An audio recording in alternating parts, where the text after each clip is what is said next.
오늘도 행복하세요. 자유세상의 유현상 목사입니다. 오늘은 골로새서 2장 6절로 7절에 있는 말씀을 중심으로 해서 그리스도 예수를 주로 받았으니 라고 하는 제목으로 잠시 은혜를 나누고자 합니다. 오늘 저와 여러분들 세상에 있는 모든 사람들이 바람직한 자기 삶을 살기 위해서는 반드시 자기 삶의 원칙이 분명히 있지 않으면 안 됩니다. 마찬가지로 오늘 저와 여러분들 예수 믿는 모든 신앙인들이 신앙인다운 바른 삶을 살기 위해서는 우리 삶의 원칙이 반드시 신앙적이지 않으면 안 된다고 하는 사실입니다. 그런데 오늘 본문의 말씀 골로새서 2장 6절로 7절은 어떻게 사는 것이 바로 신앙인의 신앙적인 삶인가 하는 것을 밝히 선언하고 있습니다. 첫째로 오늘 본문의 말씀에 보면 6절에 보니까 모든 신앙인은 모든 행동 원칙이 그리스도 예수 안에 있어야 한다, 그렇게 말하고 있습니다. 6절은 이렇게 말하고 있습니다. 너희가 그리스도를 주로 받았으니 그 안에서 행하되 행동 지침이 예수 그리스도 안에 있으라, 그렇게 말하고 있습니다. 그런데 예수님 일찍이 마태복음 16장에서 신앙고백 하는 제자들에게 아무든지 나를 따르거든 자기를 부인하고 자기 십자가를 지고 예수님을 쫓아라, 그렇게 말하고 있습니다. 첫째, 자기를 부인하는 삶을 살아야 된다. 근데 자기를 부인하는 건 바로 뭡니까? 우리가 눈으로 보여지고 만져지는 이 세상적인 것을 버리라는 겁니다. 쉬운 일이 아니죠. 그래서 요한일서 2장 15절로 17절은 또 말합니다. 이 세상이나 이 세상에 있는 것들 사랑하지 마. 그것은 다 육신의 정욕과 안목의 정욕과 이상의 자랑이니 그것은 다 지나가고 세상을 살아가는 자에게는 내 사랑이 함께 있지 않다. 오직 세상은 지나가되 나로 말미암아 주어지는 것만 안 지나간다, 그렇게 말하고 있습니다. 한마디로 말하면 우리 인간의 모든 사람들은 이 세상에 보여지는 욕망을 끊기가 참 힘듭니다. 육신의 정욕, 뭔가 보다 많이 갖고 싶은 소유욕, 안목의 정욕, 세상에 잘 보이려고 하는 그 욕심, 그리고 이생의 자랑, 마침내 자기가 세상에서 으뜸이 되고자 하는 그런 욕망. 그런데 그런 것들은 결국은 다 악으로부터 비롯되어진 것이고 다 없어져 버린다. 그래서 요한복음 6장 63절은 예수님께서 제자들에게 말하죠. 내 살과 내 피를 머시아 영생이 있다고 말하는데 제자들이 어렵다고 말하니까 나중에 설명하면서 그렇게 말하죠. 요한복음 6장 63절에서 뭐라고 말씀하십니까? 육은 무익하니 내가 너에게 이른 말이 영생이요 생명이다, 그렇게 말하고 있습니다. 즉 세상에 보여지는 것, 욕망적인 것이 어렵지만 그것은 결국은 다 무익하다. 다 흙으로 돌아가면 끝나는 거다. 그리고 오직 예수님의 말씀만이 영생이고 생명이라고 말씀하고 있는 것을 보게 되어집니다. 그래서 우리가 예수 믿는 사람들은 근본적으로 세상을 우리가 믿음 안에서 잘 활용을 하지만 거기에 매이면 안 된다. 그래서 자기를 부인하고 그 다음에 자기 십자가를 지고 각자 우리가 신앙 안에서 자기에게 맡겨진 일들이 있습니다. 그래서 고린도전서 12장 4절로 6절은 이렇게 말하고 있지요. 은사는 여럿이나 성령은 같고 직임은 여럿이나 주는 같으며 사람 가운데 역사는 여러 가지나 역사하는 하나님은 한 분이다. 즉 그 말은 뭡니까? 모든 세상의 인간 가운데 일어나는 역사는 주관자는 하나님이시고 그리고 그 하나님의 역사를 이루어가는 데 있어서 직임을 있는데 그 직임은 교회 안에서 예수가 맡겨주고 그리고 그 직임을 감당하는 것은 내 힘으로 되는 것이 아니라 악한 마귀로 이기기 때문에 은사, 즉 성령의 도움을 받아서 은사를 따라 주어진다. 그래서 오늘 예수 믿는 저와 여러분들에게는 다 하나님의 역사 가운데 예수님으로부터 받은 자기 직분이 있습니다. 그 직분을 바로 그냥 자기 십자가다, 그렇게 말하는 거죠. 오늘 말씀 전하는 저 같은 목사님들은 오직 말씀 전하자 기도한 일이 전념하는 것이 그의 자기 십자가죠. 그러듯이 각자 신앙에는 자기에 주어진 자기 직임이 있는데 그것이 바로 뭐냐면 자기 십자가입니다. 그리고 예수를 따라가는 삶, 끝까지 예수를 따라가는 삶. 그 예수님의 따라가는 삶은 궁극적으로 뭡니까? 하나님이 함께하는 삶이죠. 근데 어떻게 함께합니까? 요한복음 8장 29절에서 예수님은 일찍이 선언했습니다. 나를 보내신 이가 항상 나와 함께 하시도다. 내가 그의 기쁜 뜻을 행함으로 나를 홀로 두지 아니하셨다. 그렇게 말씀하고 있었고, 그것을 예수님은 끝까지 지켜서 마침내 십자가상에서 모든 인류의 대속주로서 사명을 마치고 그 고난 가운데서도 마침내 내가 다 이루었다 그렇게 선언합니다. 즉 아버지의 기쁜 뜻을 이루었습니다. 그렇게 말하는 것이 바로 예수 그리스도를 따라가는 삶인 것을 우리에게 보여주고 있습니다. 그래서 신앙인들의 기본적인 삶의 출발은 모든 행동 원칙이 오직 그리스도 예수 안에 있어야 된다 그렇게 말씀하고 있습니다.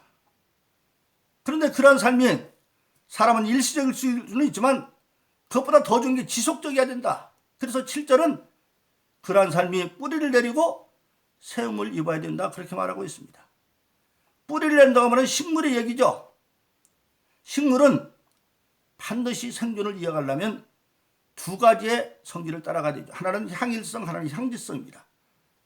즉 땅에다가 깊이 뿌리를 내리고 그리고 태양을 향해 있어야 모든 식물이 살아갈 수 있습니다. 마찬가지로 우리 모든 신앙인들은 소망은 영원한 하늘을 바라보지만 그러나 내 삶에 주어진 이 현실의 땅에도 깊이 뿌리를 내리고 즉 내 삶의 터전이 신앙 쪽으로 뿌리를 내리고 그리고 그 소망은 하늘에 두고 사는 그래서 뿌리를 내리라 그렇게 말하고 있습니다. 식물들에게 바로 향일성과 향기성 땅에 뿌리를 내리고 그러나 하늘을 바라보고 사는 것처럼 태양을 힘며 사는 것처럼 우리 모든 신앙인은 하늘에 대한 소망을 가지고 있지만 주어진 내 삶의 자리에서도 분명히 뿌리를 내리고 사는 그래서 성경은 분명하게 말씀하고 있습니다. 뭐라고 말하고 있습니까? 고린도서 3장 17절에 보면 말이나 일이나 다 주의 이름으로 하십시오. 그렇게 말씀하고 있는 겁니다. 그래서 우리 실제적인 생활이 하늘에 소망을 두고 있지만 땅에서도 모든 말이나 일이나 주의 이름으로 하는 그런 뿌리를 내는 신앙의 삶을 살아가야 되고 그리고 세움을 입어라. 세움을 입는다면 건축적인 용어입니다. 신앙생활하는 것은 건물을 지는 것과 마찬가지라는 거죠. 그 말씀을 고린도서 3장 10절로 15절은 이렇게 비유하고 있습니다. 신앙생활은 축복의 집을 짓는 것인데 첫째 터가 있어야 된다. 근데 터는 오직 예수 그리스도 즉 예수 믿고 구원받은 확신이 신앙의 터전이 되어지고 그게 어떻게 될 것이냐 집을 지려면 설계도가 있어야 되죠. 근데 그 설계도도 인간 마음대로 하는 것이 아니라 성경에 기록되어 있는 대로 모든 일에 대한 설계가 하나님 말씀 속에 있습니다. 아무리 열심히 있게 해도 설계에 벗어나면 안 돼버리는 거죠. 우리가 잘 아는 대로 다윗이 왕이 되고 난 뒤에 하나님의 은혜로 왕는 걸 알아서 자기 나라를 하나님 뜻대로 다스리겠다고 하나님의 십병을 어디에 있나 봤더니 그 십병이 멀리 옛날에 블리스과 전쟁에서 그 엘리의 불의한 자식들이 빼앗겼다가 그것이 돌아오긴 돌아왔는데 저 변방 바위올레도에 있어요. 그걸 다윗이 3만 명 정한 사람을 뽑고 세수레를 만들고 자기가 친히 악대를 거느리고 가서 그 법궤를 자기 다윗성으로 들여가지고 옵니다. 오는 도중에 세수레에다가 소를 이제 해서 거기다가 언약궤를 싣고 오는데 나고자 하는 사람 타작만 일었을 때 갑자기 소가 펄쩍 뛰니까 그 언약궤가 땅에 떨어지려고 그러니까 그것을 호송하던 웃사라는 사람이 딱 안 떨어지게 잡으려고 하는 순간에 하나님이 쳐서 그가 죽어버립니다. 다윗은 굉장히 섭섭했습니다. 국가적인 행사를 했는데 왜 세상으로 망신한다고 말아버린 거예요. 그래도 그냥 가버렸어요. 그런데 옆에 있던 오벳에돔이라고 하는 농부가 자기 아들을 데리고 와서 그 방치된 하나님의 언약궤를 하나님의 법대로 언약궤는 제사장이 막대기에 끼어서 어깨에 메고 가는 것이거든요. 그래서 그 아들이 그렇게 했어요. 그래서 몇 달이 안 돼서 소문이 났는데 오벳에돔이 엄청난 부이 들어왔고 나중에 다윗 왕조에서 그 오벳에돔의 아들들이 중한 자리를 다 얻게 되죠. 다윗이 열심히 있었지만 하나님의 법궤는 언약궤는 수레에 싣고 가는 것이 아니라 제사장들이 막대기에 끼어서 어깨에 메고 가는 것인데 그걸 잘못했기 때문에 그래요. 오늘도 마찬가지입니다. 하나님의 말씀은 내가 메고 가는 거예요. 즉 내 삶에서 하나님의 말씀을 내가 메고 가는 것이지 그냥 주일날 예배 볼 때 들고 갔다가 얹어놓는 그런 게 아니에요. 오늘 참 안타까운 게 뭐냐면 신앙생활하는 사람들이 열심히는 같지만 말씀을 벗어난 열심이 있어서 안 되는 거 많이 있습니다. 그래서 바로 제대로 해야 돼요. 어떻게? 세 번째는 건물에서 재료가 필요하죠. 그런데 고린도전서 10장에 보면 재료도 두 가지가 있어요. 하나는 날림 재료가 있고 하나는 제대로 된 재료가 있어요. 날림 재료는 그 당시 고린도교회 실제로서 나무와 집과 풀로 짓는 것. 양쪽에 나무를 세워놓고 가운데 집을 세워서 집을 지으면 빨리 지을 수가 있죠. 그래서 집을 넣는 건 뭐냐? 방음 되고 방습도 되도록 그렇게 한 거예요. 그런데 제대로 짓는 집은 뭐냐? 화강석으로 잘 이제 쌓아서 집을 짓고 마지막에 마감재로 밖에다가 금과 은으로 보석을 박으면 그게 금과 은과 보석으로 지은 집이에요. 그 당시에 고린도교는 실질적으로 그런 두 종류의 집이 있었다는 거예요. 그런데 화강석으로 쌓고 나중에 금과 넣으면 굉장히 힘이 들고 시간이 걸리죠. 그런데 문제는 뭐냐? 나중에 신학교도 그런 것 같은데 중공검사로죠, 건물에는. 근데 하나님이 중공검사할 때 불로 한다는, 불로 쭉 튀면 화강석으로 지어서 금과 은과 보수로 진 집은 불이 안 타고 남아있죠. 그런데 나무나 풀이나 집으로 진 것은 다 타고 없어져 버리고 터만 있어요.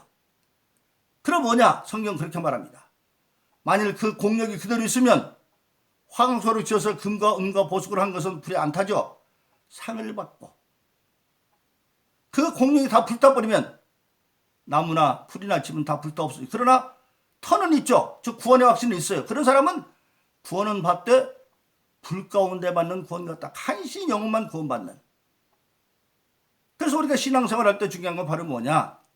삶에서 신물이 뿌리를 내듯이 소망은 하늘에 두지만 내가 살고 있는 이 현실 삶 속에서도 오직 예수 그리스도로 마련해 사는 그런 범사를 주의 이름으로 사는 것. 그리고 신앙생활 하되 지멋대로 하지 말고 구원의 확신인 터 위에 어떻게 지을 것인가? 하나님의 말씀에 보면 그 방식이 다 있어요. 넘어뜨는 말씀을 따라서.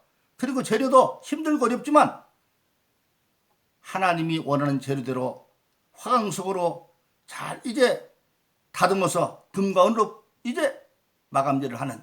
그래서 마지막에 신앙의 중공검사에 합격을 해서 상을 받는 그런 신앙생활을 해야 된다고 하는 사실입니다. 그리고 세 번째는 오늘 이게 뭐라고 말하고 있습니까? 그러한 모든 신앙생활이 계속돼야 된다. 7절에 보면 이 모든 것을 오직 감사함으로 믿음을 지켜가야 된다. 그렇게 말하고 있습니다. 우리가 성경에 안타까운 기록들이 많이 있죠. 시작은 좋았는데 중도에 탈락되는 얘기가 많이 있죠. 첫째 이스라엘 백성들이 출애굽해서 장정만 60만 명이 넘었지만 그들이 가나안 정탐에서 불신앙의 사건으로 말미암아 20세 이상 된 모든 출애굽한 장정들은 광야 40년 생활에 다 죽고 오직 여호수아 갈렙만 들어가고 바로 그렇지 않습니까?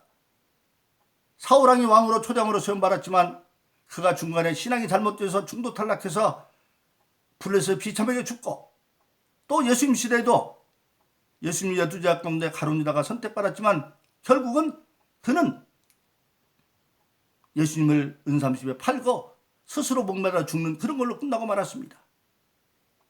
그래서 신앙생활은 중요한 게 바로 뭐냐? 중도 탈락하지 말고 끝까지 이어가야 되는데 우리는 믿음을 가지고 이어가야 됩니다. 예수님 일찍이 말씀하셨습니다.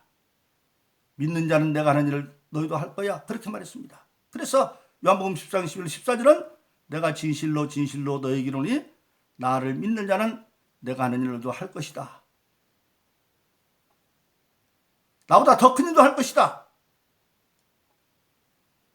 너희가 내 이름으로 무엇을 구하든지 내가 시행하리니 이는 내가 아들의 말과 아버지를 영화롭게 합니다. 그렇게 말하고 있습니다. 즉 예수님이 아버지께 가고 난 뒤에는 더 큰 일도 한다. 어떤 때 아버지께 갔습니까? 교회 시대가 되어지면, 성령 시대가 되어지면 더 큰 일, 즉 모든 신의 궁극적인 하나님의 큰 일은 보냄받은 자의 삶을 사는 것이죠.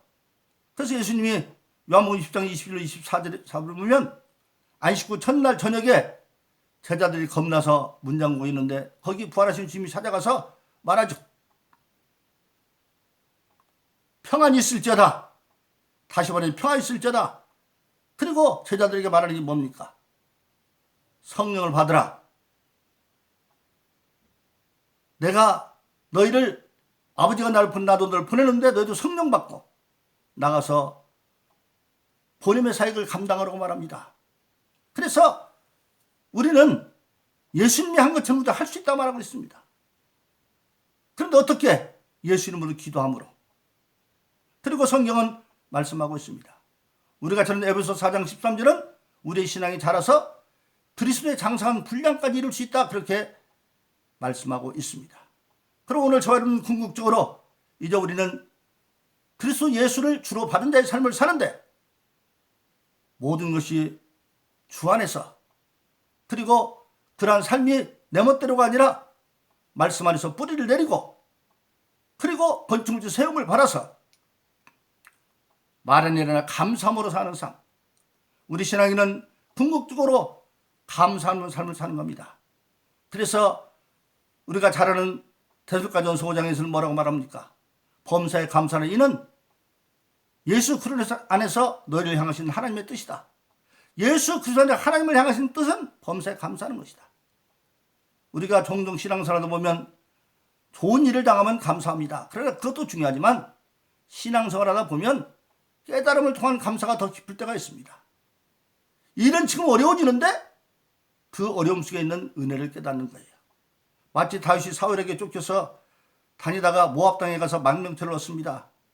이제는 다윗의 그 죽음의 위협도 벗어날 때가 되어졌는데, 그런데 유대에서 가시라고 하는 선지자가 와서 하나님의 명령을 전합니다. 하나님께서 여기 있지 말고 다시 유대 땅에 들어가라고 합니다. 다윗은 순종하고 들어갑니다. 여러분도 그런 경우 있을 거예요. 정말 편안하고 좋은 환경이 왔는데 오히려 성령이 자꾸만 더 어려운 데로 들어가라, 힘든 데로 들어가라, 위험한 데로 들어가라, 그런 경우 있어요. 그런데 왜 다윗한테 하나님 그랬을까요? 그래서 다윗은 순종하고 다시 유다로 들어가는데 그것은 장차 뭡니까? 아무리 강한 세상의 사울왕의 세력이라도 하나님이 보호하는 자를 어찌할 수 없다고 하는 그 믿음을 다윗에게 심어주기 위해서 그런 과정을 준 겁니다. 우리도 신앙생활하다 보면 그때는 어렵고 힘든 것 같지만 그것이 바로 뭡니까? 나중에 보면 하나님이 나와 함께 한다는 절대 믿음을 갖기 위한 연단의 과정인 것을 알 때가 종종 있습니다. 그래서 우리 신앙인은 범사에 감사하라. 당장 보이는 좋은 일이든 나쁜 일이든, 좋은 일이면 더 감사하겠지만 나쁜 일이라도 깨달음을 통해서 감사하는, 그러므로 모든 신앙인은 주 안에서 범사에 감사하는 것이 그리스도 안에서 우리를 향하신 하나님의 선한 뜻이다, 그렇게 말씀하고 있는 것입니다. 그래서 저와 여러분들은 오늘 본문에 있는 말씀처럼 그리스도를 주로 받은 자의 삶을 온전히 이루어서 우리가 땅에서도 신앙에 승리하고 잠깐 하늘나라에서도 상급받는 그런 사람 되기를 예수의 이름으로 축원합니다. 오늘도 행복하세요. 자유세상의 유현상 목사였습니다. 감사합니다.